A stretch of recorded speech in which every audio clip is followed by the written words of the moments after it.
میرا مفتی صاحب سے یہ سوال ہے کہ مزارات پہ جا کے ان کے ذریعے جو ہم اللہ سے مانگتے ہیں وہ صحیح ہے یا ہمیں ڈائریکٹ ہی اللہ سے مانگنا چاہیے؟ اللہ تبارک و تعالیٰ سے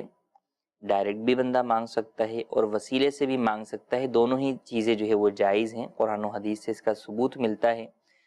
قرآن کریم کے اندر وسیلے کا بیان ہوا تو فرمایا یا ایھا الذین آمنوا اتقوا اللہ وابتغوا الیہ الوسیلہ، کہ اے ایمان والو اللہ سے ڈرو اور اس کی طرف وسیلہ تلاش کرو۔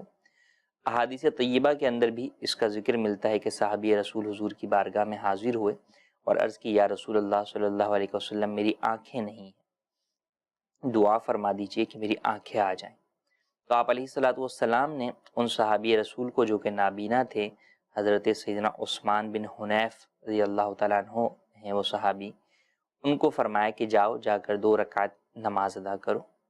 اچھی طرح وضو کرو اور 2 رکعت نماز پڑھو اور اس نماز کے بعد یہ دعا پڑھو۔ آپ نے انہیں دعا تعلیم فرمائی، وہ دعا یہ ہے اللہم انی اسألک اتوسل و اتوجہ الیک بنبیک محمد نبی الرحمہ یا رسول اللہ انی توجہت بک الی ربی فی حاجتی ہذہ لتقضی لی اللہم فشفعہ فی۔ تو پتہ چلا اس حدیث پاک سے بھی اور آیت کریمہ سے بھی کہ وسیلہ کے ذریعے سے دعا مانگنا بھی جائز ہے۔ در حقیقت وسیلے کے ذریعے سے دعا مانگنے میں کانسیپٹ یہ ہوتا ہے اور ہونا بھی یہی چاہیے کہ ہم اللہ تبارک و تعالیٰ کے گناہ گار بندے ہیں، ہماری زبانیں اس کی بارگاہ کے اندر دعا کرنے کے قابل نہیں ہیں کہ ان زبانوں سے گناہ جاری ہوتے ہیں، ہمارا جسم گناہ کرتا رہتا ہے۔ اللہ والوں سے دعا کروائیں گے، ان کے وسیلے سے دعا کریں گے، ان کو عرض کریں گے تو وہ اللہ والے ہیں، نیک ہیں، رب کی بارگاہ کے اندر ان کا بڑا مقام ہے، وہ دعا کریں گے تو اللہ تبارک و تعالیٰ ان کی دعاؤں کو جلد قبول فرمائے گا۔ تو اللہ تبارک و تعالیٰ کے جو اولیاء کے پاس بندہ جاتا ہے، مزارات پر جاتا ہے، وہاں جا کر دعا کرتا ہے تو اس کا بھی جو ہے وہ ذکر ہمیں قرآن کریم سے ملتا ہے، جیسا کہ حضرت سیدتنا مریم رضی اللہ تعالیٰ عنہا جو کہ حضرت سیدنا عیسیٰ روح اللہ علیہ نبینا علیہ الصلوۃ والسلام کی والدہ ماجدہ ہیں، جب آپ چھوٹی تھیں اور آپ بیت المقدس کے جس کمرے میں، جس حجرے میں رہا کرتی تھیں، محراب میں، تو وہاں پر ایک مرتبہ جب حضرت سیدنا زکریا علیہ نبینا علیہ الصلوۃ والسلام جو کہ آپ کے خالو تھے وہ تشریف لائے تو دیکھا کہ بغیر موسم کے پھل وہاں پر جو ہے وہ موجود تھے، جو کہ اللہ تبارک و تعالیٰ کی جانب سے سیدتنا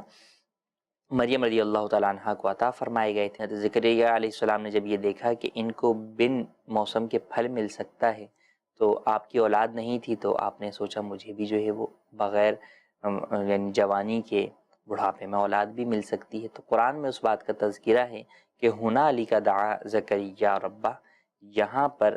زکریا نے اپنے رب کو پکارا، ان سے دعا کی۔ تو اس مقام پر کہ جہاں پر اللہ کی ایک نیک بندی تھیں، قیام پذیر تھیں، ان پر اللہ تبارک و تعالیٰ کی نعمتوں کا نزول ہوا کرتا تھا،